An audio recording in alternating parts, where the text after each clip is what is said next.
When it comes to your kitchen, a perfect fit starts with careful measurements. You don't need any special skills, just a tape measure, pencil, paper, a ruler, and a level, and some care and patience. Get started by drawing an outline of your kitchen, labeling all the openings and obstacles. You can create your drawing on paper or on your computer. Label each opening and wall with a letter, and create a key where you'll write your measurements.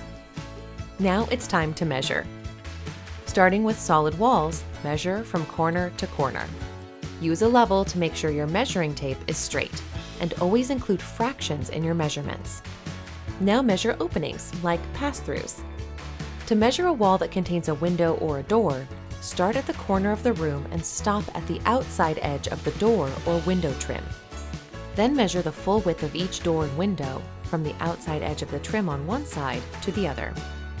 Add your measurements to your drawing, matching them to the corresponding letter in the key. Now it's time to measure the height of the doors and windows. Create a new drawing for each wall that has doors and windows. Then measure from the floor to the bottom of the trim on each window, and measure the full height of doors and windows all the way up to the top edge of the trim. Record your height measurements on the wall plans and width measurements on both the wall plans and the whole room plan. Next, you'll measure your ceiling height. Measure from the top of the finished floor to the ceiling. It's normal for floors to be a little uneven, so measure from multiple locations around your kitchen. Write each measurement on your floor plan.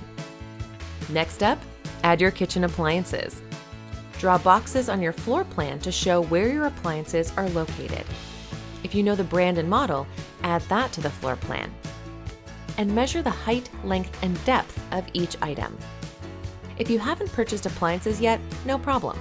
Just add the brand and dimensions of the model you have in mind. Once you've added your appliances, mark plumbing and gas locations by measuring from the corner of a wall to the center of the plumbing fixture. And mark your measurements down on your floor plan.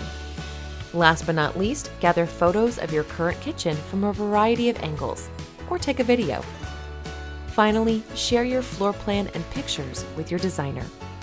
Then just sit back, relax, and wait for your designer to contact you to review your new kitchen design.